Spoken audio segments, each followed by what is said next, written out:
Al tikri alichot, ella alachot. Beruchim tiyu rabotai. On est aujourd'hui le 6 dans le mois de Nissan et on va essayer de continuer avec notre référence au prince du jour. Comme il y a plus que 3000 ans, le Mishkan, le tabernacle a été inauguré pendant cette période-là. Et la tribu du jour, c'est Gad. Gad, en hébreu, c'était le fils de Zilpa et Léa. C'est elle qu'elle a nommé ce nom Gad en disant Gad, Ba Gad. Il dit Rashi, Ba Mazal Tov. Gad représente le bon Mazal. C'est vrai qu'en ce moment c'est dur à prononcer ce nom Mazal Tov, car même les mariages depuis hier, ce sera en Israël, ils ont autorisé sans inviter que les familles. Brit Mila, très compliqué en ce moment. Et avec toutes les nouvelles qui tournent autour de nous, c'est vrai qu'on a, je veux dire un petit peu malheureusement, perdu un peu cette notion de Mazal Tov. Mes chers amis, quand il a été béni, Gad, il a reçu une bracha royale. Gad Gedud Yegudeno Ve'u Yagud Akev.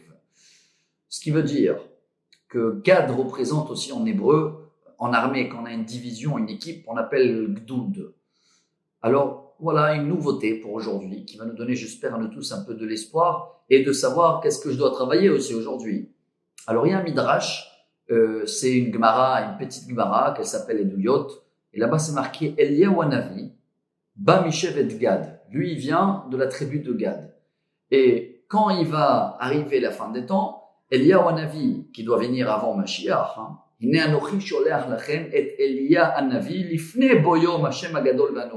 dernière prophétie du Malachi, c'est en nous disant que Dieu va envoyer Eliyahu Hanavi avant d'amener sa divinité, avant d'amener Mashiach. Et qu'est-ce qu'il va faire Eliyahu Hanavi? Le shalom, chers amis. Il va nous remettre ensemble une division, une équipe. Mais, chers amis, c'est des belles paroles.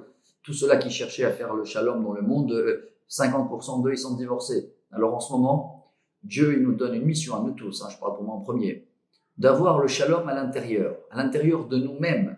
Car dans les traits de caractère, des fois je suis en colère, des fois je suis posé. Et pour faire le shalom, la bonne mesure, ce qui s'appelle en hébreu les midot, ça permet de travailler sur moi. Hop, tout de suite après, Dieu me dit, voilà, maintenant 24 heures, tu es à la maison. Il faut faire le shalom baït avec la femme. Il faut faire le shalom avec les enfants.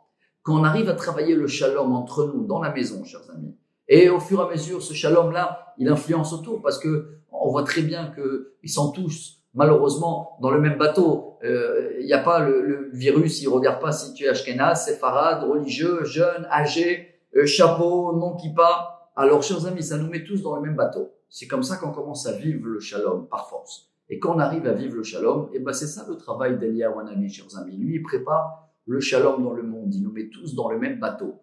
Si on arrive à le vivre, en commençant chacun chez lui à la maison déjà, de bien unir la famille. Pas comme les Chinois que là, ils s'en sortent et apparemment, hop, il y a de la queue devant les divorces parce que ça va pas du tout à la maison. Non, c'est pas le but, chers amis. Venez, on se reforce pour faire ce Gad, ce shalom. Ce shalom, il va nous amener à Mazal Tov.